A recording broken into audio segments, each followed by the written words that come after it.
Next to interpolate is our Appropriations Chair, the Honorable Elizalde Co.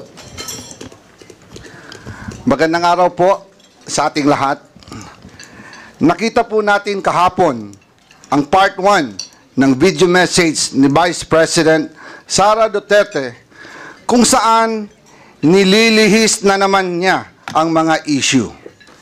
Talaga pong tatak Duterte na yata ang pambubudol. Mula sa peking war on drugs, peking good governance, peking pagkontra sa korupsyon, at ngayon, peking sagot sa mga issue. Una, simpleng tao lang daw siya, pero mahigit 400 bodyguards. Siya lang po ang kaisa-isang Vice President sa kasaysayan ng Pilipinas na may ganun kadaming security.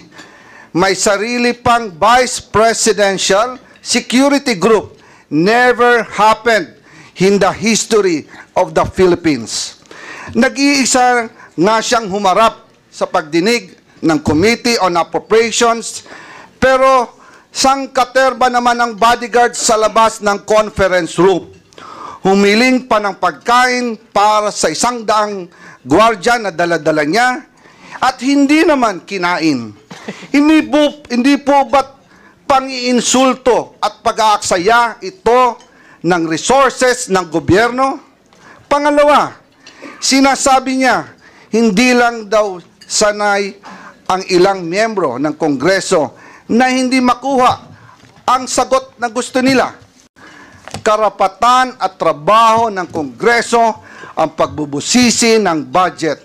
Ang hindi niya pagsagot sa maayos na tanong at lalo pa ang hindi niya pagdalo sa hearing ngayon ay nagpapakita na kawalang respeto at paggalang sa mga kinatawan ng taong bayan. Hindi lang po kongresista ang winalanghiyan niya dito, kung hindi ang buong sambayanang Pilipinas.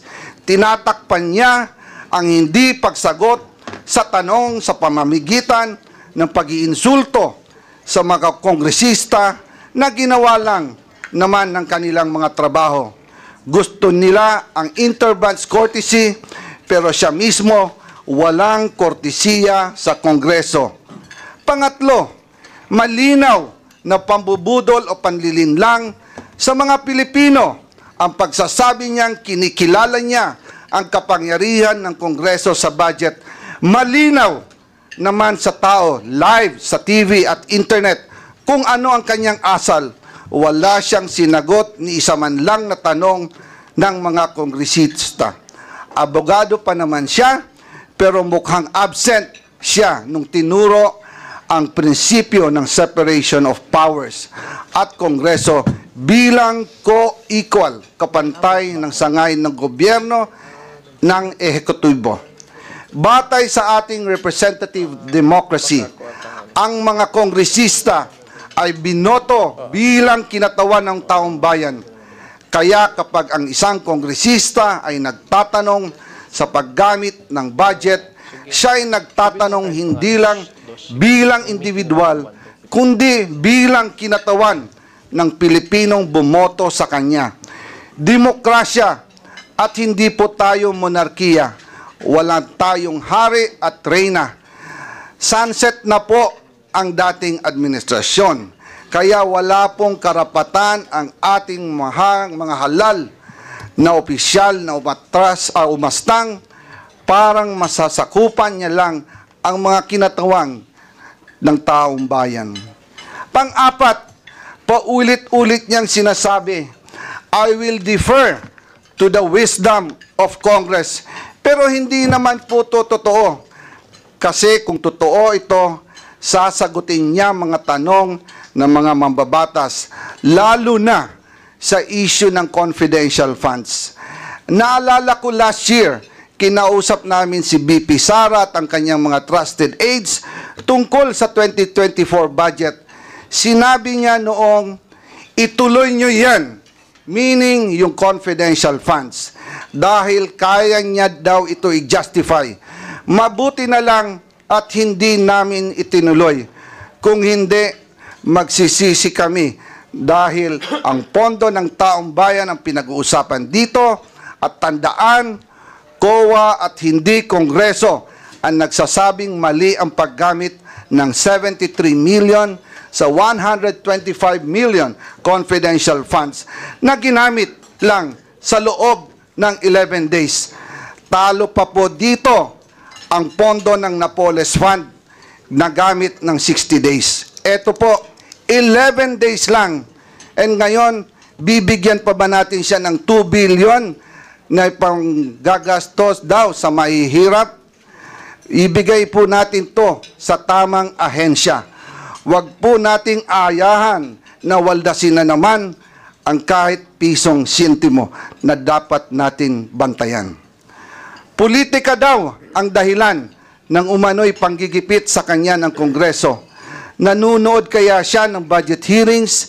Nakikita niya kaya kung gaano kahaba at katagal ang pandinig at mga questions and answers na kinakaharap ng iba't ibang ahensya ng pamahalaan para i-justify ang kanilang budget? Why should the OBP be any different? Especially napakagaling magwaldas, maglakwatsa at mangurakot. Malinaw, diversionary tactic ang video message ni BP Sara.